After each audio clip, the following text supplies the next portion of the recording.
লগত বৃহৎ ৰেলী ওলাইছে কি ক'ব কেনেদৰে সঁহাৰি লাভ কৰিছে? মই কাঠপৰা পঞ্চায়তৰ ২ নং ৱাৰ্ডৰ প্ৰাৰ্থী, নিৰ্দলীয় প্ৰাৰ্থী ৱাৰ্ড সদস্য। মোৰ সমৰ্থক মানে মই কাকো মাতা নাই, সকলোৱে উজি আহিছে। আৰু যিটো পৰিৱেশ মই আজি দেখিলো, মই মানে ইয়াত ৬৫০টা বুথ আছে, ইয়াত যদি ৫০০ বুথ কাষ্ট হয় মই ৪ হৈ পাম বুলি মই আশাবাদী। আৰু ৰাইজে মোক ফুল সঁহাৰি দিছে, ৰাইজৰ হৈ মই কাম কৰিম, সেইকাৰণে ৰাইজ ওলাই আহিছে। ইয়াত টকা পইচা ভয় ভাবুকি দি লাভ নাই, ইয়াত আনোৱাৰক বিচাৰে, আনোৱাৰে পৰিৱৰ্তন আনিবই। মানে কৰ্মীসকল নিজে ইচ্ছা আহিছে।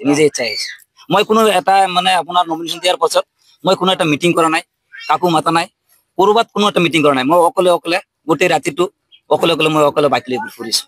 মই Kathpara panchayat ward number ২ number ward. কোনটো প্ৰতিষ্ঠান? মই এই নাৰিকল গছৰ ছবি। ৰাইজক উদ্দেশ্য কি ক'ব? ৰাইজক এইটোৱে কম যাতে আপোনালোকে ভয় ভাবুকিত নগৈ উপযুক্ত প্ৰাৰ্থীক নিৰ্বাচিত কৰিব, আৰু উপযুক্ত প্ৰাৰ্থীক নিৰ্বাচিত কৰাৰ পিছত আমি সকলোৱে মিলি আপোনালোকৰ কি সহায় সহযোগিতা কৰিব লাগে কৰিম, তাৰ কি অসুবিধা আছে মই চাম, যাতে কোনোবাই কাকোবাক ঘুষ টুচ নিদি এজন যোগ্য প্ৰাৰ্থীক নিৰ্বাচিত কৰি পঞ্চায়তৰ হকে পঞ্চায়তৰ উন্নতি কৰে, এইটো কাৰণে মই ৰাইজক অনুৰোধ জনাইছো। আপোনাৰ নামটো? আনোৱাৰ হুছেইন। কোনটো জিপি কৈছিলে? কাঠপৰা জিপি।